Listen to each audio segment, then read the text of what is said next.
सिंहगड क्षेत्रीय कार्यालयाचा हा अजब कारभार.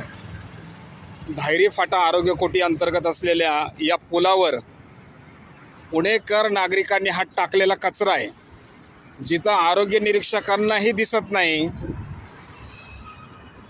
आणि त्यांच्या वरिष्ठांना पण दिसत नाही.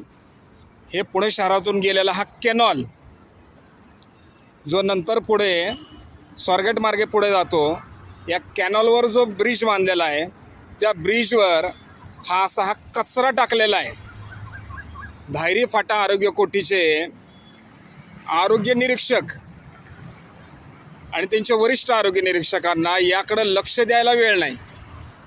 बाहेरच्या देशातील पुलांचं, नदी नाल्यांचं कसं संवर्धन केलं म्हणून आपण भलं मोठं कौतुक करतो, आणि आपल्याच ठिकाणी हा एवढा मोठा कचऱ्याचा ढिगारा पडलेला आहे की ज्याच्याकडं कोणाला लक्ष द्यायला वेळ नाही. कॅनॉल वाहतोय आणि या पुलावर असा भारदस्तपणे कचरा टाकून दिलेला आहे. आरोग्य निरीक्षकाला माहिती नाही का? वरिष्ठ आरोग्य निरीक्षकांचं देखील लक्ष नसावं? कचऱ्याचा ढिगारा पडलेला आहे. पुणे महानगरपालिका, आरोग्य विभाग याच्याकडे निश्चितपणे लक्ष देईल का नाही, आता हा एक प्रश्नच आहे. हा तो कॅनॉल, वाहणारा कॅनॉल, त्याच्यावरचा हा पूल, सर्वत्र कचऱ्याचे ढिगारे.